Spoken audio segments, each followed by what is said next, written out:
Lorsque l'on souhaite arrêter de fumer, il existe plusieurs techniques. On peut prendre des patchs, des gommes à mâcher ou encore des sprays à base de nicotine, mais aussi des thérapies alternatives comme l'hypnose. Le fumeur doit choisir la méthode qui lui conviendra le mieux pour que le taux de réussite soit le plus efficace possible. En ce qui concerne l'hypnose, cette technique est de plus en plus utilisée car elle est à la fois douce, efficace et durable. Alors, je vous explique tout sur l'hypnose et l'arrêt du tabac dans cette vidéo. Qu'est-ce que l'hypnose? L'hypnose, c'est un état naturel que vous vivez plusieurs fois par jour. Et grâce à cet état hypnotique, l'esprit est capable d'accueillir plus facilement des suggestions qui peuvent alors agir plus efficacement que si elles étaient suggérées lors de l'état d'éveil. L'hypnothérapeute s'adresse au subconscient de la personne et lui fait des suggestions que le patient va sans difficulté accepter si elles sont en accord avec ses désirs et ses valeurs. On ne peut donc pas imposer des choses si la personne n'est pas en accord avec l'idée, ce qui est rassurant. Je parle de ça par rapport aux personnes qui auraient des doutes ou des peurs après avoir vu Mesmer par exemple à la télévision.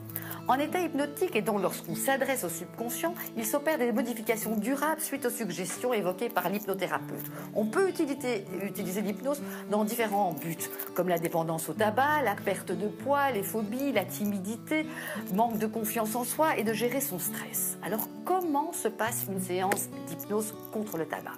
Une séance d'hypnose permet en tout premier lieu de se décontracter et de passer un moment de détente particulièrement agréable. On se débarrasse de tous les facteurs stressants pendant la séance. Le but principal reste de modifier durablement des comportements nuisibles à la personne de façon efficace et rapide. Lorsque l'on souhaite arrêter de fumer, l'hypnose va être une alliée de choix. Elle nous évite de prendre des traitements ou des patchs qui ont parfois des effets indésirables. Afin que les séances soient le plus efficaces possible, le patient doit vouloir arrêter de fumer. S'il vient parce que l'entourage le pousse, l'échec est alors probable.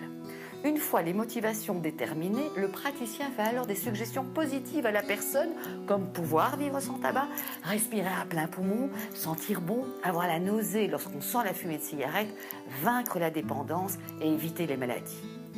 Le patient sera plus sensible à certaines images qu'il faudra alors accentuer. Différents thèmes de suggestions sont possibles pour stopper la cigarette, comme associer le tabac avec un malaise physique tel que la nausée, imaginer un futur sans tabac, modifier le comportement d'addiction, se débarrasser de la dépendance, suggérer un changement positif chez le patient. Et rendre le patient surtout autonome en lui apprenant aussi l'auto-hypnose. L'hypnothérapeute doit identifier les motivations du patient. Si sa dépendance est faible ou importante, son contexte environnemental, si ses proches sont fumeurs, toutes ces informations rendront les séances plus efficaces.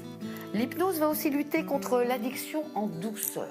La cigarette, de par sa composition, crée une dépendance. Elle est à la fois physique, mais surtout psychologique et comportementale. La dépendance physique et la dépendance psychologique sont entre autres provoquées par la nicotine qui suggère le plaisir, la gestion du stress, l'impression de gérer mieux ses émotions et d'être plus concentré. De la même manière que la dépendance physique, lorsque la personne ne fume pas et que le corps ressent un manque nicotinique, des ressentis désagréables surviennent comme le stress, le manque de concentration, l'irritabilité. Enfin, la dépendance comportementale est liée à nos habitudes et à l'aspect social. Certaines cigarettes sont particulièrement importantes pour le fumeur. On connaît tous celle du matin avec le café, celle de la pause, celle de l'apéritif entre amis avec un verre d'alcool et toutes les autres. Il convient donc aux fumeurs de prendre de nouvelles habitudes le temps du sevrage pour ne pas ressentir d'inconfort. On connaît les signes que vous pouvez rencontrer lorsque vous êtes en manque de cigarettes. Vous avez l'impression de ressentir du stress, de l'irritabilité. Il est possible de stopper le tabac lorsque nous sommes motivés. Plusieurs méthodes s'offrent à nous et l'hypnose est sans doute celle qui offre la capacité d'apprendre à gérer son addiction, ses émotions, ses ressentis physiques. Elle nous permet d'être plus autonomes et de ne plus subir l'addiction, quelle qu'elle soit. Et les exercices appris pendant les séances pourront servir tout au long de notre vie en cas de stress ou dans des situations qui induisent des perceptions négatives. Il n'est plus à prouver les dangers du tabac sur le corps et chaque fumeur a souhaité au moins une fois dans sa vie de se débarrasser de ce poison.